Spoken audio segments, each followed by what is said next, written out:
no capítulo 4.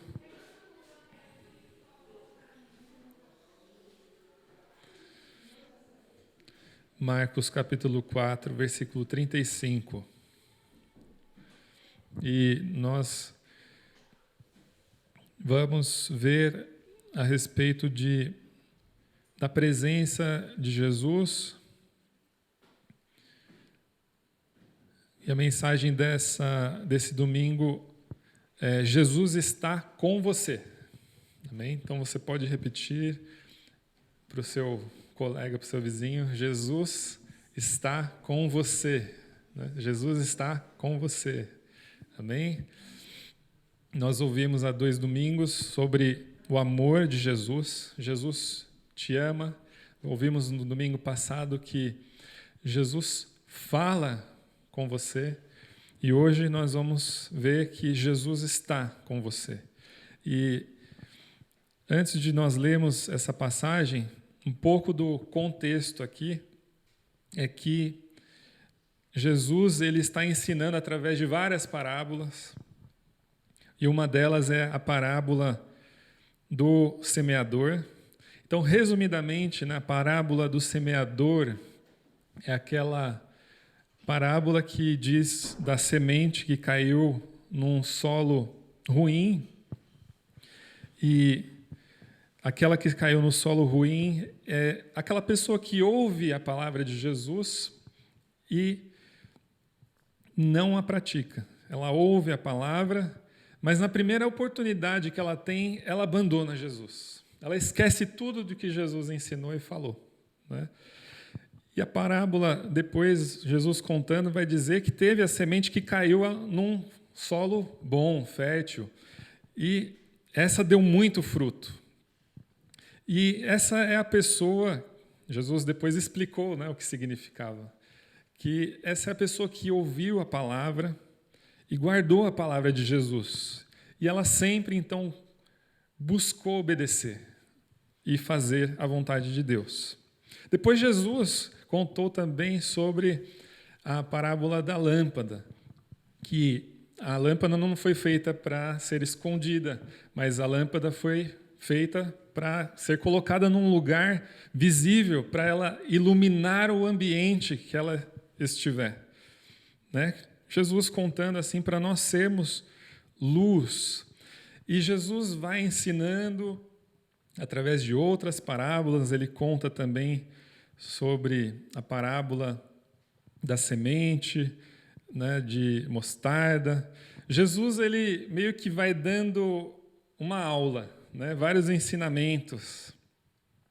E depois que Jesus conta essas parábolas, a Bíblia diz, nessa passagem que nós vamos ler, que eles vão, então, praticar aquilo que Jesus havia ensinado. Eu me lembro desses momentos que a gente teve no seminário, que a gente sentava na sala de aula e aprendia muitas coisas valiosíssimas. E aí chegava um momento em que, depois de alguns meses, a gente partia para o practicum, o estágio. Então, era hora da gente ir lá praticar. Vocês agora aprenderam aqui, ouviram as parábolas, agora é hora de botar a mão na massa. E tem também esses momentos que a gente tem como igreja. E pode ser? Ok? Amém. Quando nós... Willkommen, Henrique. Wenn wir Hauskreis haben, wir schauen das Wort Gottes und dann nach dem Hauskreis, es geht in die Praxis. Quando a gente tem reunião de grupos nas casas, a gente escuta a palavra e partimos para a prática. Oder wer eine Ausbildung macht. Wer macht hier eine Ausbildung? Ich weiß, es gibt mindestens 2, ich glaube Henrike auch. Ausbildung ist das auch so. Man hat so eine Woche Schule und dann eine Woche in der Praxis, in der Arbeit. E quem está fazendo aí curso de formação aqui na Alemanha, também é assim, você faz uma semana teórica, uma semana na prática. Oder wie auch im Gottesdienst. Zum Beispiel jetzt, wir hören das Wort Gottes. E também assim no culto, por exemplo, agora nós estamos ouvindo a palavra de Deus. Und nach dem Gottesdienst ist die Zeit zu praktizieren. Wir gehen in die Woche hinein und da werden wir herausgefordert. E quando o culto acaba, começa a hora de praticar. Nós partimos para a semana e nós somos desafiados a colocar isso em prática. Und Jesus und die Jünger waren genauso in einer Zeit hier in dieser Stelle. E Jesus e os discípulos estavam passando por um tempo assim. Nach so einer Lehre kam die Praxis. Depois do ensinamento, veio a hora da prática. Und Jesus spricht hier in Markus Kapitel 4, Vers 35. Jesus fala aqui em Marcos capítulo 4, versículo 35. Lass uns das zusammenlesen, erstmal auf Deutsch. Nur diesen in Anführungszeichen. Wir wollen ans andere Ufer fahren. Vamos ler agora em português só a parte que está entre aspas. Vamos atravessar para o outro lado.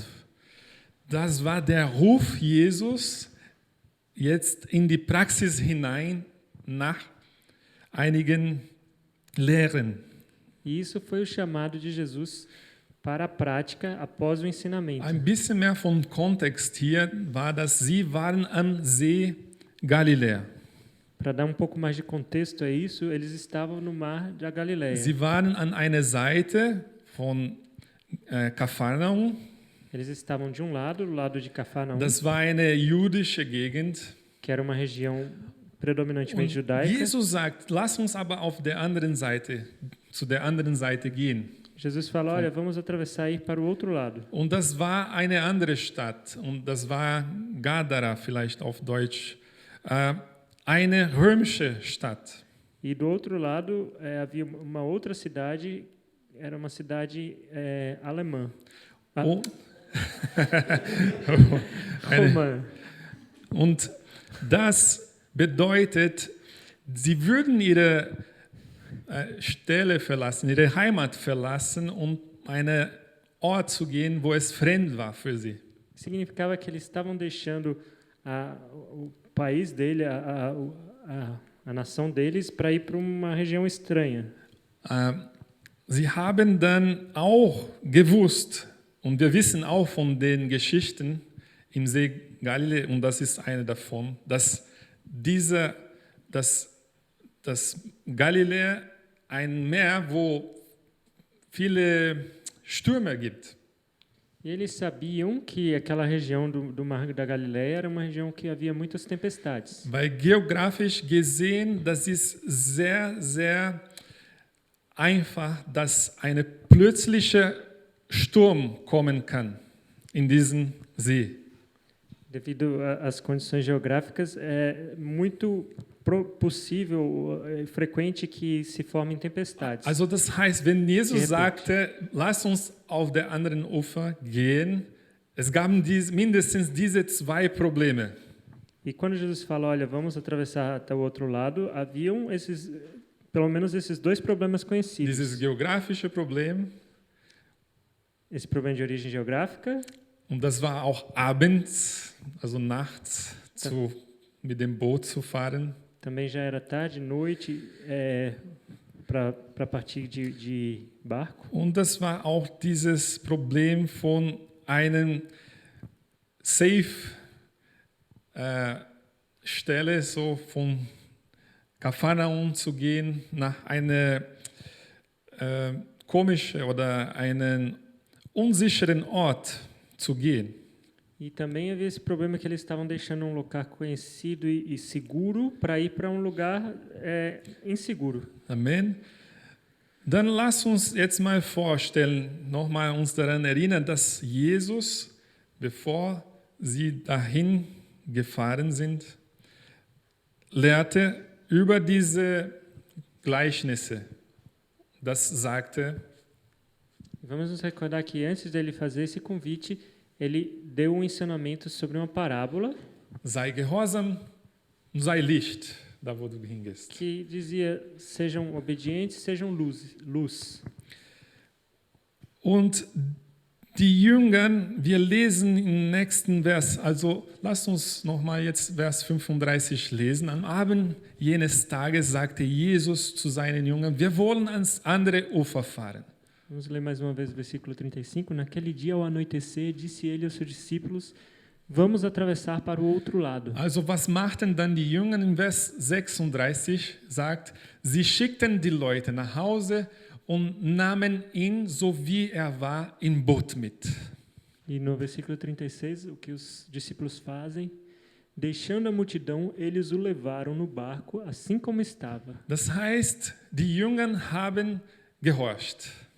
Significa que os discípulos obedeceram. Die haben das gemacht, was Jesus ihnen befohlen hat.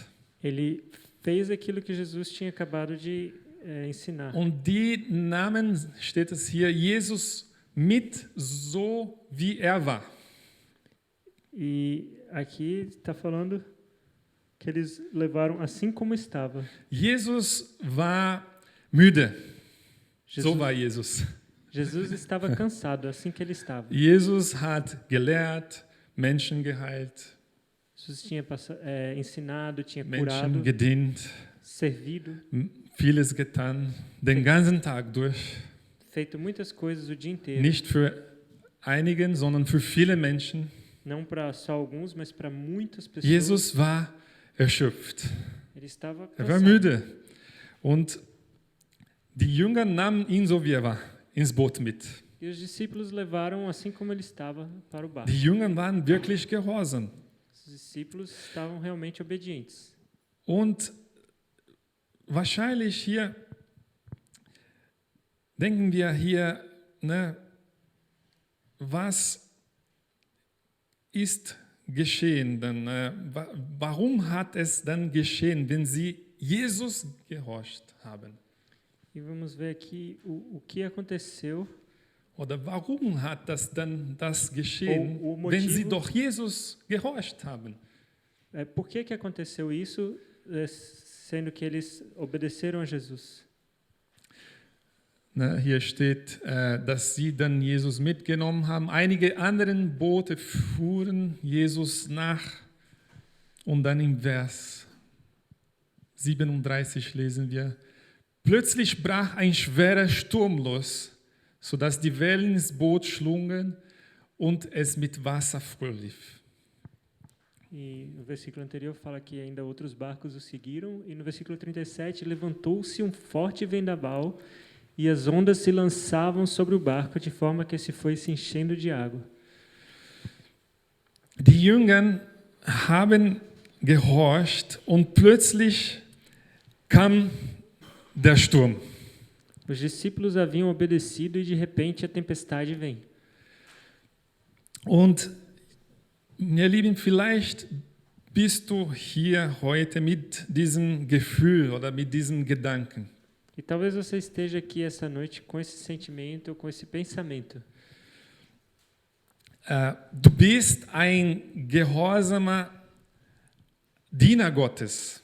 Você é um servo obediente de Deus. Vielleicht du bist so eine Person, der Jesus liebt und der Jesus folgt und macht, was er sagt. Talvez você seja uma pessoa Bestimmt bist que du. ama a Jesus e faz o que ele fala e o segue. Com certeza você é assim. Du kommst in den Gottesdienst, Você vem ao culto, du gibst deinen Zehnter oder Opfergabe, você dá dízimos ou du ofertas, dienst die Leute você in der serve Gemeinde, os du seus irmãos dienst na die Leute igreja, in deiner Umgebung. você serve as pessoas na sua Du redondeza. tust einfach Dinge für Gott. Você faz coisas Weil para du ihn Deus liebst. porque o ama. Und vielleicht trotzdem fragst du dich, warum Gott gehe ich durch jetzt diesen Problem, wenn ich dir doch gehorsam bin? E talvez você se pergunte, Senhor, por que eu estou atravessando esse problema se eu sou obediente? Jetzt hör mal zu, die Stimme Gottes für dich. Então, escute a voz de Deus Es para você. kann sein, dass du jetzt in einer Probezeit bist, Talvez você Mitte esteja passando por um in momento de einem prova, Problem in dein Leben. no meio de um problema na sua Nicht, vida. weil du einen Fehler begangen hast. Não porque você cometeu um erro, Oder das Gegenteil, weil du den Ruf Gottes gehört hast. Talvez pelo contrário a isso, porque você ouviu o chamado de Deus. Amen.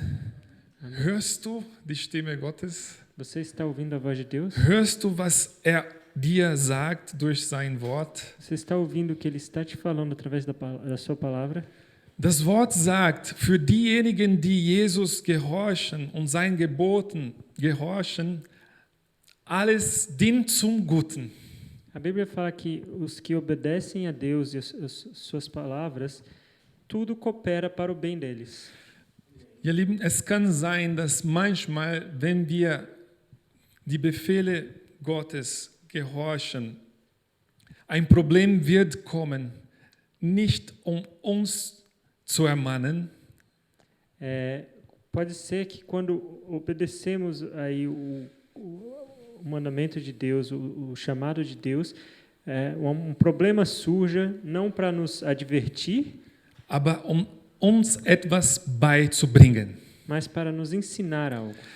Das heißt, das Problem, es ist nicht da, damit du, also nicht immer da, damit du so wieder geholt, genommen wirst, wieder auf dem Weg Gottes, denn du bist in dieser Situation, die Jünger, die waren genau in der Weg Gottes, in den Ruf Jesus, die waren gehorsam.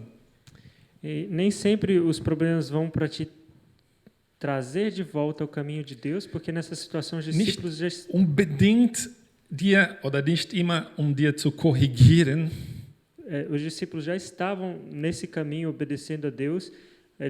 O problema não surge necessariamente para te corrigir. Weil es gibt ja Momente, wo wir ja Fehler machen, Porque wo wir aus dem Weg weggehen und Gott kann Probleme benutzen, damit uns ermahnt, hey, komm, du bist auf dem falschen Weg. Porque às vezes nós erramos e nos desviamos do caminho, e aí os problemas podem servir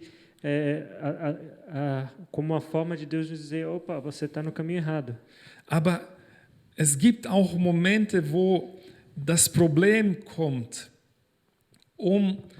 dir näher zu Gott zu bringen. Mas existem também alguns momentos que o problema vem para te trazer um pouco mais próximo de Deus. Dein Glaube stärker zu machen. E fortalecer a sua fé. Dir etwas mehr von Gott zu zeigen. E te mostrar algo mais sobre Deus. Wir rufen, wir beten, Gott, ich will mehr von dir. Nós oramos e pedimos, Senhor, eu quero mais de ti. Gott kann und oft benutzt er Probleme, damit wir ihn mehr kennen. Deus pode e frequentemente usa problemas para que nós o conheçamos melhor. In Römer 8, 28, wie ich sagte, ne? Romanos 8, 28. Alles dient zum Guten. Alles dient zum Guten. Wir wissen aber, dass Gott bei denen, die ihn lieben, nicht die ihn hassen, nicht die ihn nicht gehorchen, sondern die ihn lieben. Tem que ler do fim. Ja, genau. Sabemos que Deus age em todas as coisas para o bem daqueles que o amam, não daqueles que o odeiam, mas sim daqueles que o amam e o obedecem e o servem. Also, alles führt zum Guten. Das sind ja die Menschen, die nach seinem freien Entschluss berufen hat. Ne? Dos que foram chamados de acordo com o seu propósito. Das hast du schon gelesen, genau. Also, das ist du hast wahrscheinlich 1000-mal diese Stelle schon gelesen und Predigten darüber gehört. Aber ihr Lieben, sei gewiss, heute kann Gott wieder neu zu dir sprechen, durch diese Stelle. Er hat zu mir wieder neu gesprochen. Talvez você já tenha lido ou ouvido pregações sobre esse trecho milhares de vezes, mas eu garanto para você que Deus pode falar algo novo para você através desse verso, e isso aconteceu comigo. Denn es ist ein Problem, denn unser Charakter mehr geformt wird. Es ist in schwierigen Phasen. Porque nos problemas, nas fases difíceis, é quando nosso caráter Oder? é Ist das nicht so? mais eficientemente formado. Und hier in dieser Stelle sind die Jünger in Mitte eines Problems, mitten in diesem Sturm. E aqui nós vemos os discípulos que estão no meio dessa tempestade, no meio do problema. Und dann im nächsten Vers 38 steht, Jesus aber schlief. E no versículo seguinte, versículo 38, está escrito que Jesus dormia. Er war müde, oder? Ele estava cansado, né? Er schlief im Heck auf einem Kissen. Und die Jünger weckten ihn und schrien, Rabi, macht es dir nichts aus, dass wir umkommen. Jesus estava na popa, dormindo com a cabeça sobre um travesseiro. Os discípulos o acordaram e clamaram, Mestre, não te importas que morramos? Auf einen Moment zum anderen, es ist etwas geschehen mit den Jüngern. De um momento para o outro, algo aconteceu com aqueles discípulos. Sie haben Jesus gehorcht und vertraut. Eles obedeceram e confiaram em Jesus. Und plötzlich dachten sie, Jesus, du kümmerst dich nicht mehr um uns. E de repente eles pensaram, Jesus, você não está mais cuidando da gente. Jesus, Rabi, macht es dir nichts aus, dass wir umkommen?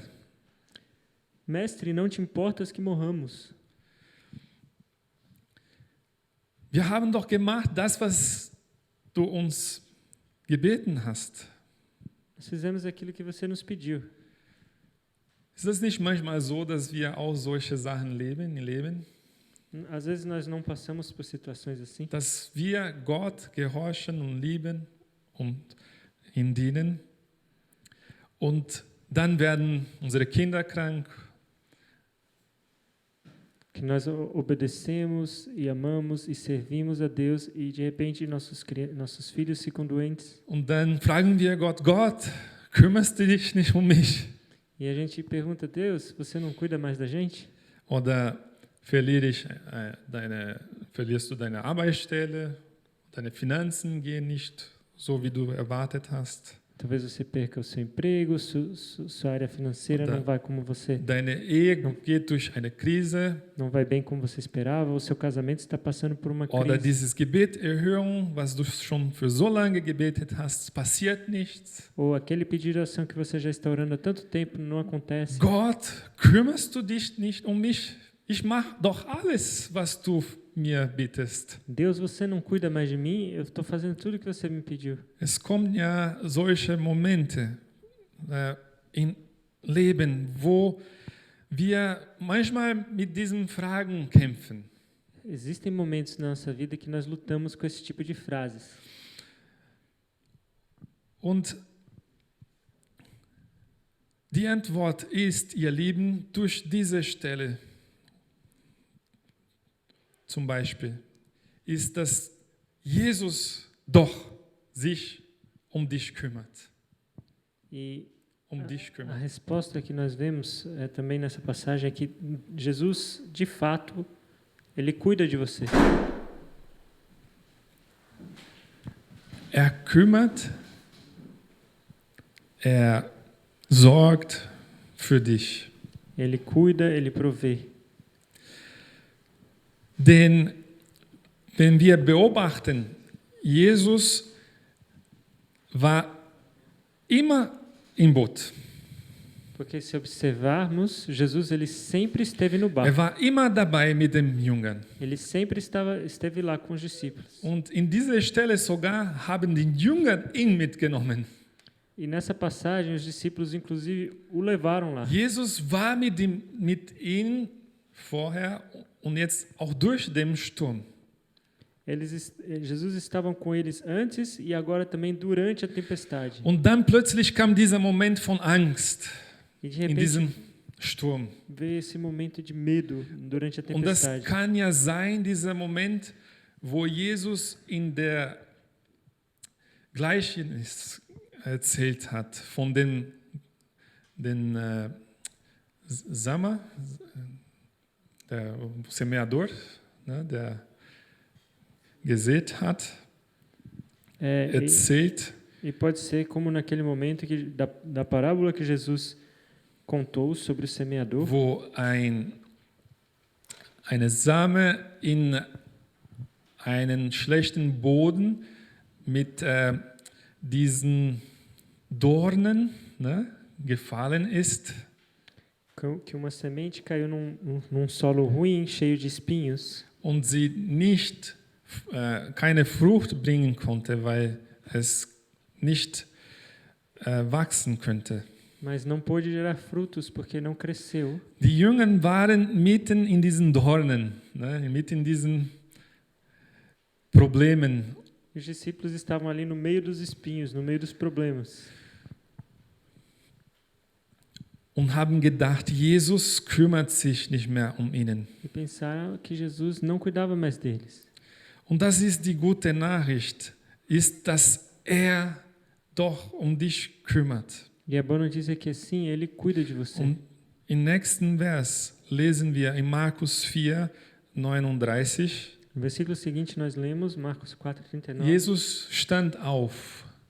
So müde wie er war, so erschöpft wie er war, Jesus ist aufgestanden. Ele se levantou, cansado como estava, ele se levanta. Vielleicht lasst uns ein bisschen da vorstellen, diesen Moment, ne? Vielleicht an einem Abend, wo nach einem anstrengenden Tag, wo du so viel gearbeitet hast, keine Kraft mehr hast oder du hast Rückenschmerzen, du kannst nichts mehr machen, aber du musst aufstehen. Stell es dir mal vor. Vamos tentar imaginar essa situação, um dia muito cansativo, onde você trabalhou o dia inteiro, talvez tenha dor nas costas, e de repente você precisa se levantar. Jesus hat ja Schmerzen gehabt, war müde wahrscheinlich, Schmerzen, ne? Jesus, ele estava passando por cansaço e dores.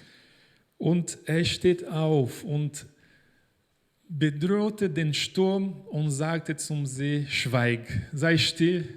Da legte sich der Wind und es trat völlige Stille ein. Ele se levantou, repreendeu o vento e disse ao mar: aquiete-se, acalme-se. O vento se aquietou e fez-se completa bonança. Das ist der Moment, wo Jesus zeigt, dass er 100% Mensch ist, 100% Gott.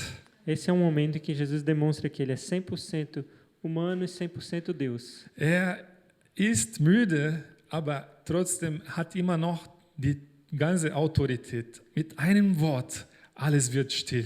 Ele está lá cansado, mas continua tendo toda a autoridade. Com uma palavra, o vento se Ihr aquieta. Lieben, und das ist die gute Nachricht. Egal, was für ein Problem du durchgehst, wenn Jesus bei dir im Boot ist, alles wird still sein. E essa é a boa notícia. Não importa o problema que você tem, se Jesus está no barco com você, tudo se Es aquietará. mag ja sein, dass er schläft, aber er ist gegenwärtig. Pode ser que ele esteja dormindo, mas ele está presente. Dass es so scheint, ne, dass er nichts merkt, aber Jesus ist da. Pode parecer que ele não está percebendo, mas ele está lá. Und wenn ich so ehrlich bin, würde ich in einer solchen Stelle wie die Jünger sein, auch so ängstlich und verzweifelt. E se eu estou sendo sincero, eu também agiria como o discípulo, também com medo e com desespero. Denn Jesus sagte nichts hervor. Also es gab keine Wettervorhersage. Porque Jesus não alertou, ele não teve uma previsão do tempo. Sagte nichts, Jungs, wir werden auf dem Boot steigen und irgendwann wird ein Sturm kommen. Ele não falou, olha, discípulos, nós vamos entrar no barco e em algum momento vai ter uma tempestade. Jesus sagte einfach, steig auf dem Boot und lass uns auf der anderen Seite gehen. Ele simplesmente falou, olha, vamos entrar no barco e partir para o outro lado. Und plötzlich, nachdem die so gehorsam waren, passiert sowas. Ich würde auch sehr wahrscheinlich so verzweifelt. E de repente, depois deles terem obedecido, acontece essa tempestade e eu também agiria assim, provavelmente de uma forma com desespero. Und so auch in unserem Leben. Es gibt Momente, wo wir nicht wissen, was passieren wird, wenn ein schlechter Nachricht vom Arzt kommt. E também na nossa vida é assim, às vezes a gente não sabe o que vai acontecer depois de recebermos uma má notícia do médico. Wissen nicht, was mit unserer Ehe oder unseren Kindern, unseren Liebsten passieren wird, wenn etwas schlecht passiert. Nós não sabemos qual vai ser o resultado quando algo de ruim acontece no nosso casamento ou com os nossos filhos. Aber es ist der Moment, wo wir einfach vertrauen können, wenn Jesus sagt, lass uns hingehen und ich gehe mit dir.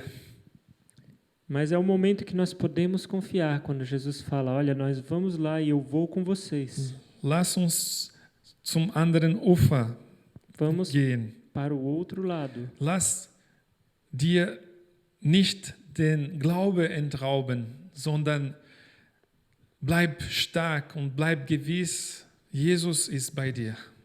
Não deixe sua fé ser roubada, mas permaneça forte e esteja certo que o Senhor está com você. Im nächsten Vers, in Vers 40 steht, Jesus dann fragt, warum habt ihr solche Angst, fragt Jesus. Habt ihr immer noch keinen Glauben? No versículo 40 está escrito, então perguntou aos seus discípulos, por que vocês estão com tanto medo?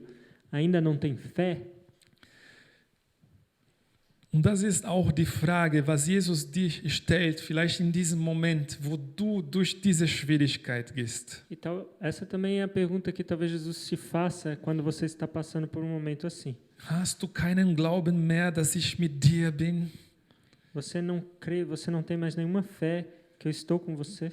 Habt keine Angst, sagt Não Jesus. tenha medo de Ich Jesus. bin bei dir. Estou com você.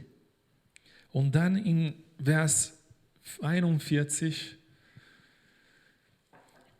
da wurden sie erst recht von Furcht gepackt und flüsterten einander zu. Wer ist das nur, dass ihm sogar Wind und Wellen gehorchen? Eles estavam apavorados e perguntavam uns aos outros, quem é este que até o vento e o mar lhe obedecem? Das war dieser Moment, wo dieses Verstand vom Kopf zum Herz gefallen ist, zu den Jüngern. Esse foi um momento que o entendimento desceu da mente ao coração. Ne, das ist immer ein Satz gewesen, ne, von Lehrer oder von Eltern. Wenn du für eine Prüfung lernst, lernst auch für dein Leben, oder? É uma frase típica de professores ou pais. Se você está aprendendo algo para uma prova, você também está aprendendo para a sua vida. Und ja, manchmal ist das so, wir lernen einfach für die Prüfung, damit wir das bestehen und fertig, gleich nächste Prüfung, Hauptsache bestehen. Mas às vezes nós queremos só passar na prova e o importante é só passar. Aber mit Jesus, wenn wir doch seine Stimme hören, das soll nicht einfach dabei bleiben bei der Theorie. Es ist viel besser, wenn wir es verstehen, wer Jesus ist. Mas com Jesus, quando ouvimos, a sua voz não deve ficar apenas na teoria. É muito melhor quando nós compreendemos quem Jesus é. Wenn du endlich verstehst, dass er der Messias ist, dass er dein Retter ist, Quando você finalmente entende que Ele é o Messias, que Ele é o seu dass er Salvador, der Schöpfer der Welt ist, dass er dein Freund sein möchtest für Ele é die o Ewigkeit. Criador dos céus, do mundo, e Ele quer ser seu amigo. Dass du kapierst, dass er Gott ist. Você entenda que Ele é Deus. Er die ganze Autorität hat und trotzdem dich haben willst in der Ewigkeit mit ihm. Que Ele tem toda a autoridade, mesmo assim Ele quer te ter Und por dass toda a er einen eternidade com wunderbaren Ele. Plan geschaffen hast, damit das ermöglicht wird. Damit du nicht für die Ewigkeit stirbst, aber damit du ewiges Leben bekommst. E Ele criou um plano maravilhoso para possibilitar que isso aconteça, para que você não morra, mas tenha vida eterna. Das war der Moment, wo ein Tick gemacht hat bei den Jüngern. E esse foi um momento que aconteceu. Wie esse sagt man clique, das auf Portugiesisch? Ein Tick gemacht hat. um clique. Ein Klick. Ein Klick, ja, besser.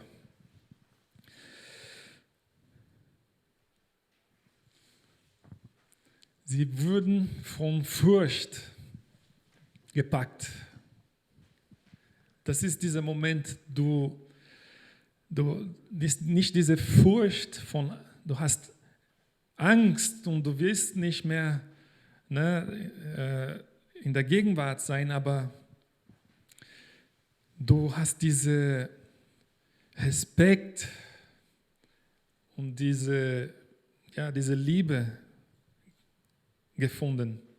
Eles estavam apavorados e é esse momento que você tem medo, mas você tem um respeito e Eine Liebe auch tem esse amor zu Gott. a Deus.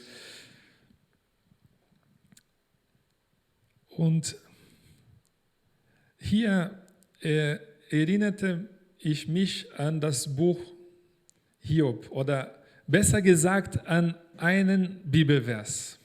E esse daqui me lembrou de um versículo da Bíblia, do livro de Jó. Bevor wir das lesen, ist das wunderbar, wie das Buch Hiob, was für eine Botschaft es uns gibt. E antes de lermos, eu queria falar de que mensagem maravilhosa que o livro de Jó nos dá. Denn Hiob war einer der größten Verlierer in der Bibel. Porque Jó Wenn nicht der größte Verlierer in der Bibel. foi dos maiores perdedores da Bíblia, se não o maior perdedor. Und das Buch Hiob fängt so an, gleich im ersten Vers. E o livro de Jó começa assim, já no primeiro versículo. In Land Uz lebte ein Mann namens Hiob. Dieser Mann war aufrichtig und vollständig Gott ergeben. Er fürchtete Gott und mied das Böse. E o livro já começa assim: na terra de Uz vivia homem chamado Jó. Era homem íntegro e justo, temia Deus e evitava o mal. Der erste Vers vom Buch beschreibt, was für ein Mann Gottes, dass Gott gehorchte. O primeiro versículo do livro fala como obediente Jó era. Es war nicht ein Mann, der ein bisschen verloren war, so wie Mose, und Gott musste dann Mose zurückbringen, ne? Oder Jona, ne, du heißt nicht Jona, der so ungehorsam war und Gott musste dann ihn wieder auf den Weg bringen. Ele não era assim meio perdido como Moisés ou Jona, que Deus precisou meio que trazer de volta ao caminho. War eher wie ein Jonatas, ein Freund, ne, von David. Der war ein Mann Gottes. Ele era homem de Deus. Und dann, in seiner Geschichte, verliert er die materiellen Dinge, verliert er seine Kinder. E aí, no meio de sua vida, ele perde suas coisas, perde seus bens weil materiais. er ein Fehler begangen ist oder Gott ungehorsam war, denn er war ein Mann Gottes. Perde seus filhos, não porque ele cometeu erro, Hat die Unterstützung von seiner Frau, von seinen Freunden verloren. mas porque ele era homem obediente e ele perdeu o suporte, aí, o respeito da esposa, dos amigos. Hat alles verloren. Perdeu tudo. Bei ihm ist das als Christ alles schief gegangen. Als Christ, ne? E ele, mesmo como cristão, deu tudo errado para ele. Bis eine Stelle kam, wo Gott die Dinge wiederhergestellt hat, diese Dinge, was er verloren hat. Até que chega ponto onde Deus restaura tudo que ele havia perdido. Und im letzten Kapitel des Buches, in Hiob 42, Vers 5, e no último capítulo do livro, em Jó 42, versículo 5, steht: Bloß mit dem Ohr hatte ich von dir gehört, Jetzt aber hat mein Auge dich geschaut. Está escrito: meus ouvidos já tinham ouvido a teu respeito, mas agora os meus olhos te viram. Ihr Lieben, wir werden nicht Gott finden in der Bequemlichkeit. Nós não vamos encontrar a Deus no conforto. Da in dem Sofa unserer Zuhause. Lá no Nicht sofá dos nur, nossos- da können wir auch Gott finden. lá no sofá da nossa, não apenas no sofá da nossa casa, Nicht nur, wenn alles gut geht não in apenas unser Leben. quando tudo está indo bem na Aber nossa vida. sei gewiss, du, der eine Mann und Frau Gottes bist, du wirst Gott finden nach dem Sturm, Mas esteja nach certo der disso. Schwierigkeit. Você, sendo um homem de Deus ou uma mulher de Deus, você vai encontrar a Deus depois da tempestade, depois da dificuldade. Die Schwierigkeit wird kommen As dificuldades virão. und sei gewiss, du wirst Gott finden auf der anderen Seite des Ufers. E esteja certo disso. Você vai encontrar Deus do outro lado, na outra margem. Denn Gott ist immer bei dir. Porque Deus está sempre com você. Er war mit dir vor der Schwierigkeit. Ele estava com você Er antes ist da mit dir dificuldade. durch die Schwierigkeit. Ele está com você Und durante er ist mit dir nach der Sturm, nach der Schwierigkeit. a dificuldade. E Ele está com você após a tempestade, após a Gott dificuldade. ist bei dir. Jesus ist bei dir. Ele está com você. Jesus está com você. In Matthäus 28 ist die Verheißung Jesus für uns. Em Mateus 28 está escrita a promessa de Jesus para nós. Da trat Jesus auf sie zu und sagte, mir ist alle Macht.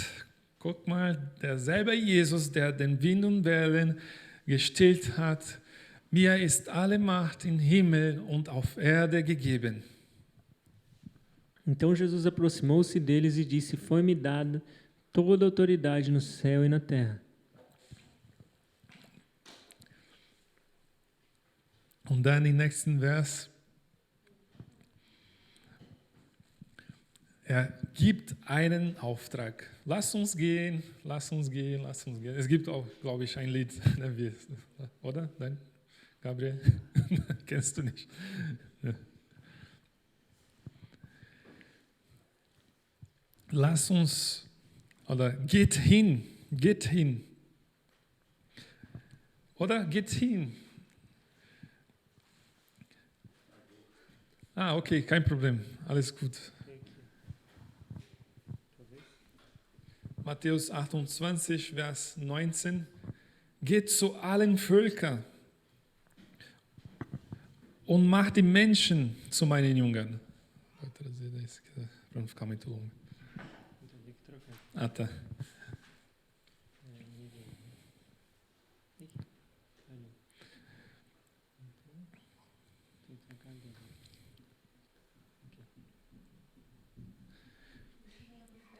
Ah, ali tem. Aqui em português. Genau, hat jemand schon auf Deutsch? Ja? Geht zu allen Völkern und macht die Menschen zu meinen Jüngern. Dabei sollt ihr sie auf den Namen des Vaters, des Sohnes und des Heiligen Geistes taufen. Portanto, vão e façam discípulos de todas as nações, batizando-os em nome do Pai, do Filho e do Espírito Santo. Und sie belehren, alles zu befolgen, was ich euch geboten habe. Und sei gewiss, ich bin jeden Tag bei euch bis zum Ende der Zeit. Ensinando-os a obedecer tudo o que lhes ordenei, e estarei sempre com vocês até o fim dos tempos. Hier spricht über diese Autorität von Jesus, Aqui é mencionado a autoridade de Jesus, über diesen Ruf, diesen missionarischen Ruf, was wir haben. Geht hin und predige das Evangelium. e fala sobre esse chamado missionário que nós temos, ide e pregar o Evangelho. Es geht dieses Gehorsamkeit auch. Ne? Geht hin und lehrt sie zu befolgen, alles, was ich euch beigebracht habe, Também gehorsam zu sein. Também fala sobre obediência, ensine-os a guardar, ensine tudo que eu ensinei para vocês, Tauft sie, batize-os. Und was sagt er am Ende? Ich werde mit dir sein bis zum Ende der Zeit. E no final ele diz, eu estarei com vocês até o fim dos tempos. Das ist nicht eine Hypothese, sondern eine Verheißung. Isso não é uma hipótese, é uma promessa. Jesus ist mit dir im Boot. Jesus está com você no barco. Er will mit dir im Boot sein. Ele quer estar no Er barco sagt com zu você. dir, er gibt dir eine Mission und er sagt zu dir, nimm mich mit zu diesem Boot, oder mit anderen Worten, folge mir nach, sagt Jesus. Ele te dá uma missão e fala, olha, leve-me junto no barco. Em outras palavras, ele está falando, me siga. Jesus möchte die Stürme deines Lebens stillen. Jesus quer acalmar a tempestade na sua vida. Er möchte die Probleme deines Lebens mit dir durchgehen. Ele quer atravessar os problemas da sua vida junto com você. Er möchte in dein Boot sein. Ele quer estar em seu barco. Und die Frage ist, weißt du schon, wer Jesus ist?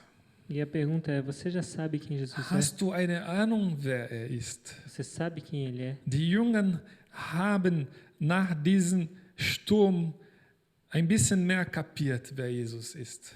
Após essa tempestade, os discípulos compreenderam um pouco melhor quem Jesus era. Das war die Möglichkeit, nach dem Problem Jesus besser kennenzulernen.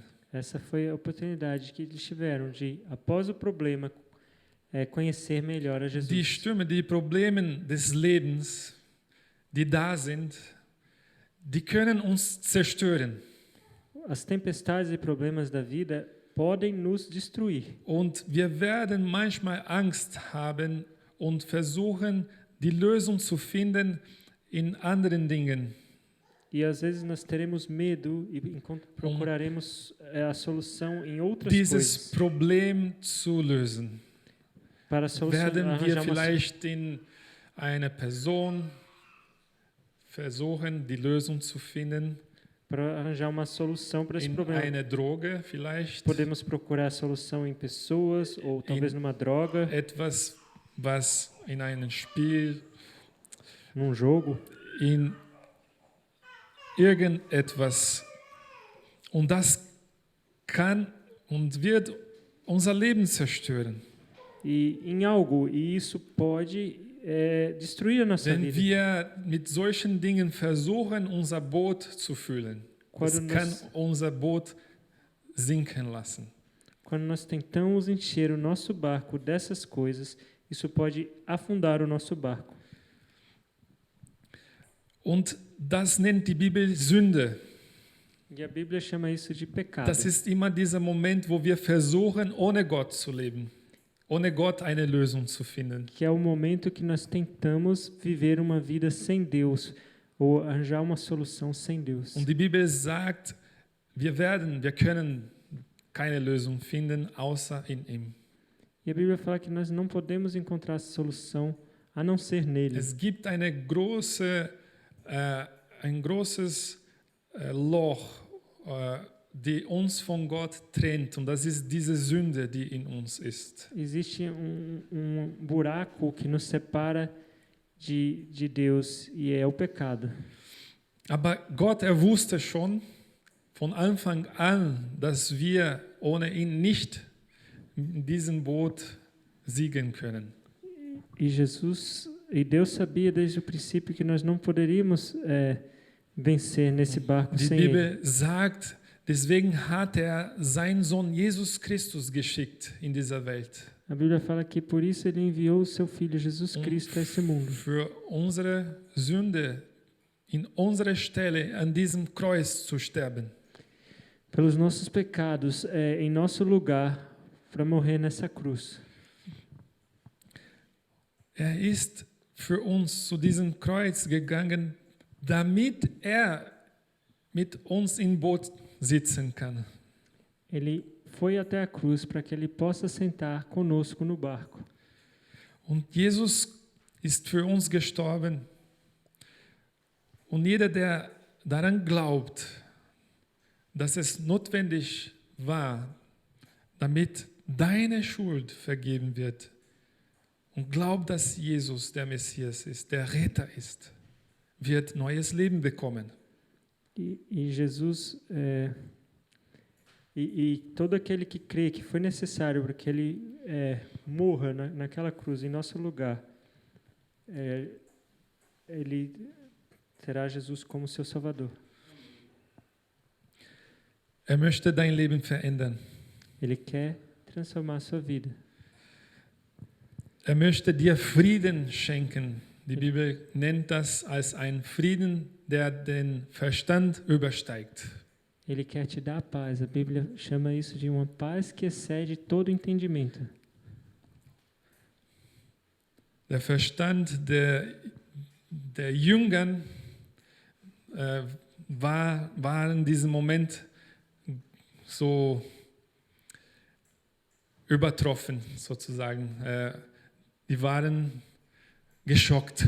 Wer ist dieser Jesus? E o entendimento Das ist der Messias, dos das ist mein discípulos Retter. estavam ali um pouco... eles estavam chocados. Und wenn du das verstehst, was hier gerade gepredigt wird, dass du Jesus in dein Boot brauchst, E se você entende o que eu estou pregando, que você precisa de Jesus em seu barco, dass er der einzige Lösung ist, damit du vergeben wirst, damit du neues Leben bekommst, ewiges Leben bekommst. que Ele é a única solução para que você tenha a vida eterna, Das ist der Moment, wo du diese Entscheidung treffen kannst, é o momento que você pode tomar essa decisão. dass du zulässt, dass Jesus dein Boot führt, Para que você permita que Jesus guie o seu barco, der Boot deines Lebens, o barco da sua vida. dass du sagen kannst, Herr, vergib mir, Que você possa dizer, Senhor, me Herr, perdoe, gib mir neues Leben, me dê uma nova Herr, vida, gib mir der Frieden, der von dir kommt. dessa paz que Dass vem de du ti. heute diese Entscheidung treffen kannst, Herr, du bist mein Herr und Retter. Que você possa tomar essa decisão de dizer, Senhor, Tu és o meu Senhor e Du Salvador. bist mein einziger Pilot oder Bootführer meines Lebens. Tu és o único capitão? Quem? Ja, genau. Mais de barco. Piloto de barco? Capitão, né? Kapitän, ja. Comandante? É o único capitão que pode guiar o meu barco. Du kannst sagen, ich brauche dich. Você pode dizer, eu preciso de ti. Wenn du verstehst oder ein bisschen mehr verstehst, wer Jesus ist heute, du kannst sagen, Herr, ich brauche dich in meinem Boot. Se você compreende um pouco melhor quem Jesus é, você pode dizer, Senhor, eu preciso de ti no meu barco. Du kannst dieses Gebet tun in dein Herz in diesem Moment. Você pode fazer essa oração no seu coração nesse momento. Du kannst jetzt vor Gott dieses Gespräch haben in dein Herz. Você pode fazer essa conversa no seu coração com o Wo Senhor. du vielleicht verzweifelt bist oder hier reingekommen bist inmitten einem großen Problem. Talvez você esteja desesperado, passando por um grande problema. Aber du hast jetzt erfahren, dass Jesus bei dir ist. Mas agora você descobriu que Jesus está com você. Und er hat einen Ruf für dich und er wird mit dir sein. Ele tem um chamado para você e ele vai estar com você. Du kannst jetzt das tun vor Gott, einfach vor ihm zu sagen, Herr, ich glaube an dich, nur an dich. Você pode fazer isso diante de Deus, simplesmente falar, Senhor, Eu creio em Ti, somente em Ti. Ich glaube, dass du für meine Sünden gestorben bist Eu creio que Tu morreste pelos meus pecados. und dass du am dritten Tag auferstanden Que bist. Tu, ao terceiro dia, ressuscitaste. Ich glaube, Jesus, dass du lebst Creio, Jesus, que Tu vives. und dass du wiederkommen wirst. Que Tu voltarás. Und ich glaube, Herr, dass du mich erlösen wirst und ewiges Leben geben Eu creio, wirst. Senhor, que Tu irás me salvar e me darás a vida eterna. Wir können nochmal dieses Lied singen, wo wir am Anfang gesungen haben auf Deutsch. Das passt sehr gut